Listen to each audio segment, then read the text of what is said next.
নিজেদের ভেতর দ্বন্দ্ব তৈরি হলে সবচেয়ে বেশি লাভবান কে হয় জানেন? সবচেয়ে বেশি লাভবান হয় আপনার শত্রুরা।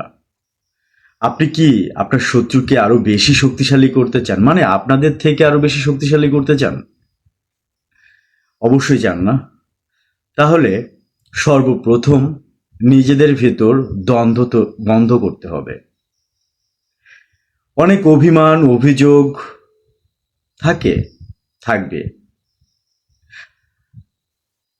আপন মায়ের পেটের যে ভাই আছে তাদের ভেতরে তো অনেক দ্বন্দ্ব থাকে, অনেক অভিমান থাকে, অনেক অভিযোগ থাকে।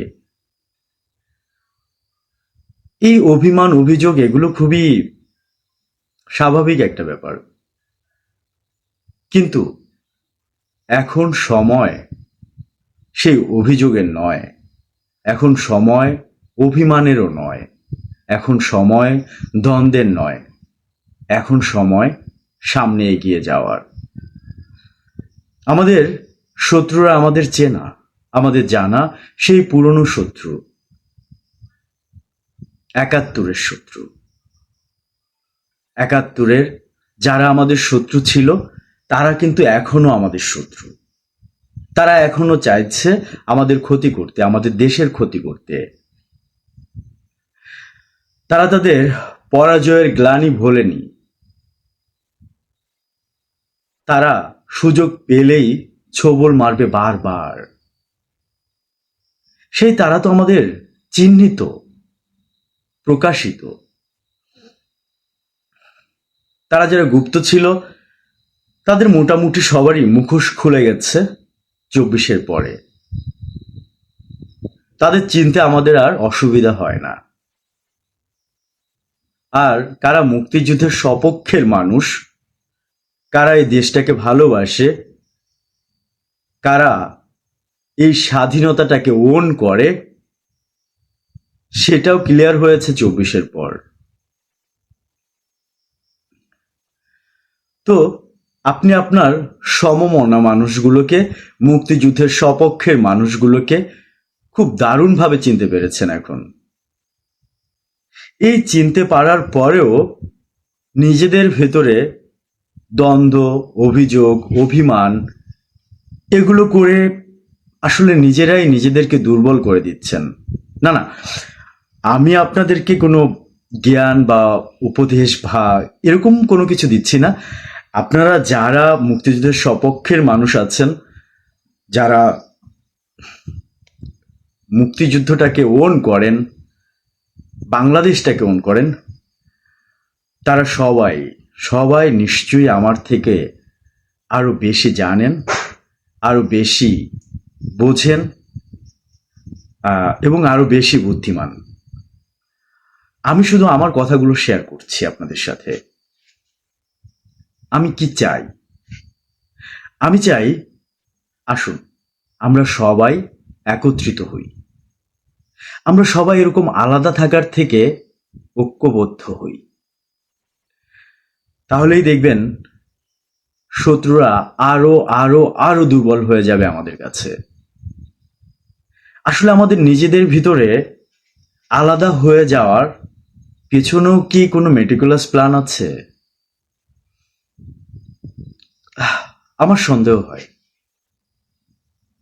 সমমনা মানুষগুলো যাদের লক্ষ্য একটাই, তাদের ভিতরে কেন দ্বন্দ্ব তৈরি হবে?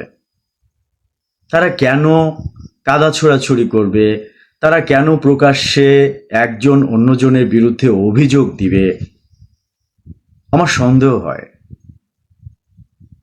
যে সেই কোনো গুপ্ত বা মেটিকুলাস ডিজাইনার এগুলো করাচ্ছে কিনা, নিজেদের ভিতরে দ্বন্দ্বটা তারা লাগিয়ে দিচ্ছে কিনা, আমার সন্দেহ হয়। জানি না আপনাদের অন্য কারো সন্দেহ হয় কিনা, কিন্তু আমার সন্দেহ হয়। এখন সময় সবাই একত্রিত থাকার, মুক্তিযুদ্ধের সপক্ষের মানুষ যারা, তাদের সবাইকে একত্রিত হতে হবে, একত্রিত থাকতে হবে। নাহলে আমরা জয়ী হতে পারবো না, নাহলে আমরা শত্রুর মোকাবেলা করতে পারবো না। শত্রুর মোকাবেলা করতে হলে আমাদেরকে অবশ্যই একত্রিত হতে হবে। দেখুন না, আগস্টের পরে এই তো আমরা হাতে গোনা কয়েকজন মানুষই কথা বলেছি। আমার থেকে আপনারা আরো অনেক বেশি বলেছেন, অনেক বেশি করেছেন। আমি হয়তো ততটা করতেই পারিনি। আমার মাঝে মাঝে মনে হয় যে আমার অনেক কিছু করার ছিল দেশের জন্য। যখন বঙ্গবন্ধুর ভাস্কর্য, মুক্তিযুদ্ধের স্মৃতিচিহ্নগুলো, স্থাপনাগুলো এক এক করে ভেঙে দিচ্ছিল, গুড়িয়ে দিচ্ছিল, যখন মুক্তিযোদ্ধাদের জুতার মালা পরাচ্ছিল, আমার ভিতরটা না দুমড়ে মুচড়ে যাচ্ছিল। কিচ্ছু করতে পারিনি, কিচ্ছু না। এই যে যে কিচ্ছু করতে না পারার যে আফসোসটা, এটা কি আপনাদেরও ছিল না? অবশ্যই ছিল। এই কিচ্ছু করতে পারিনি বলেই আমরা তখন অন্তত কথা বলেছি, প্রতিবাদ জানিয়েছি এই ভার্চুয়াল জগতে, সোশ্যাল মিডিয়ায়। আমরা কিন্তু একদমই চুপ করে থাকিনি। আপনারাও থাকেননি, আপনারা আমার থেকে আরো বেশি বলেছেন। এই সময়টা এসে সামনে আমাদের আরো হয়তো কঠিন পথ পাড়ি দিতে হবে।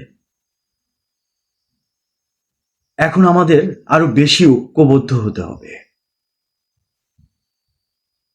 আরো বেশি ঐক্যবদ্ধ হয়ে সামনের পথ চলতে হবে। ৭১-এর সেই চেনা শত্রুরা, তারা সেই পরাজয়ের গ্লানি নিয়ে বারবার এই আমাদের উপর, এই বাংলাদেশের উপর, আমাদের মুক্তিযুদ্ধের উপর আক্রমণ করবে। আরো তারা মুক্তিযুদ্ধের ইতিহাসটাকে বদলে ফেলবে।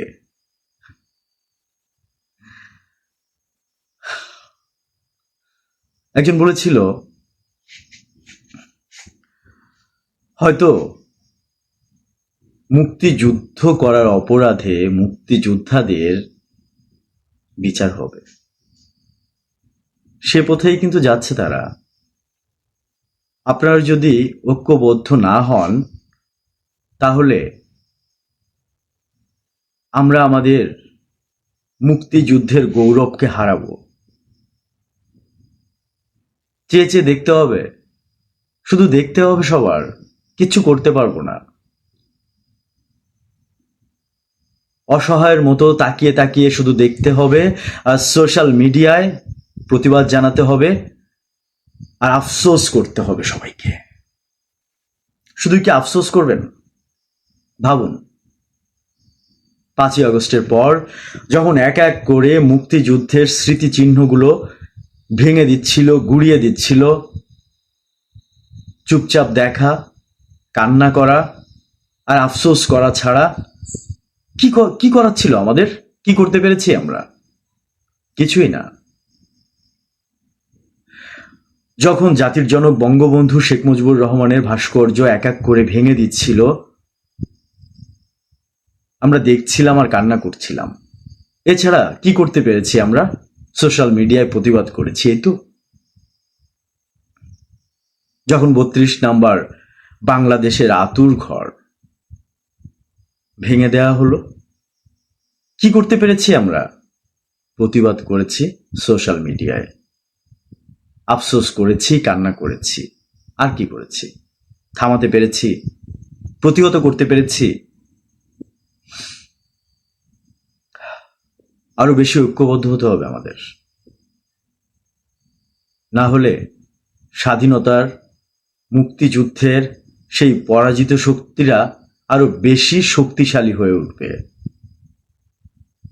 আসুন আমরা সবাই আরো বেশি ঐক্যবদ্ধ থাকি। আমাদের ইগোটাকে একটা পাশে রেখে আমরা কাঁধে কাঁধ মিলিয়ে সামনের দিকে এগিয়ে যাই। আমাদের লক্ষ্য তো একটা, আমাদের সবার লক্ষ্য তো একটা। তাহলে আমাদের নিজেদের ভিতর কেন বিভেদ তৈরি হবে?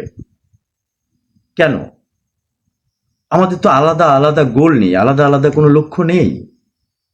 আমাদের সবার গোল তো এক, তাই না? তাহলে আমরা কেন নিজেদের ভিতর বিভেদ তৈরি করব? আমরা কেন পারছি না নিজেরা ঐক্যবদ্ধ থাকতে? আমি চাই, আসুন আমরা ঐক্যবদ্ধ থাকি। আমরা সংখ্যায় কম হলেও আমরা যখন ঐক্যবদ্ধ থাকব, তখন শত্রুরা আরো বেশি দুর্বল হবে। তাদের প্রতিটা ন্যারেটিভ, মিথ্যা ন্যারেটিভ গুলোকে আমরা ভাঙতে পারবো। তারা ইমোশনাল ব্ল্যাকমেইল করে সাধারণ মানুষের থেকে আর ফয়দা তুলতে পারবে না। আমরা তাদের মিথ্যা ন্যারেটিভ গুলো ভাঙতে পারবো আমরা সবাই মিলে চাইলে। আমরা সবাই মিলে চাইলে স্বাধীনতার সেই পরাজিত শক্তিদের আমরা আবারও পরাজিত করতে পারবো, বার পরাজিত করতে পারবো। শুধু আমাদের সবাইকে একত্রিত থাকতে হবে, আমাদের সবাইকে একসাথে থাকতে হবে, একসাথে কথা বলতে হবে, একসাথে স্লোগান দিতে হবে, একসাথে প্রতিবাদ করতে হবে। আমরা যখন একসাথে থাকব, তখন আমরা আরো বেশি শক্তিশালী হব। তাই আমি আপনাদের সবাইকে রিকোয়েস্ট করব, আসুন সেই অভিমানগুলো ভুলে যাই, অভিযোগগুলো পাশে রাখি, ইগোটাকে পাশে রাখি।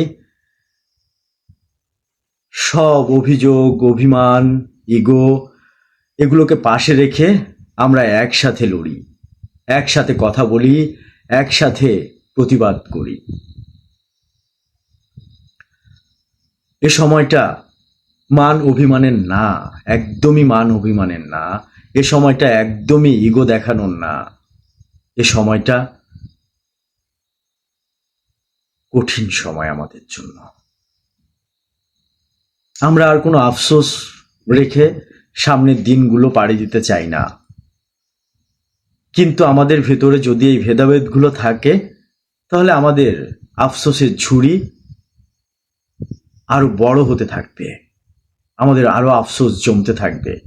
আমরা কিচ্ছু করতে পারবো না, কিচ্ছু না। তাই আসুন আমরা সবাই মিলে একত্রিত থাকি, একসাথে কথা বলি, একসাথে প্রতিটা অন্যায়ের প্রতিবাদ করি। ভালো থাকুন। জয় বাংলা।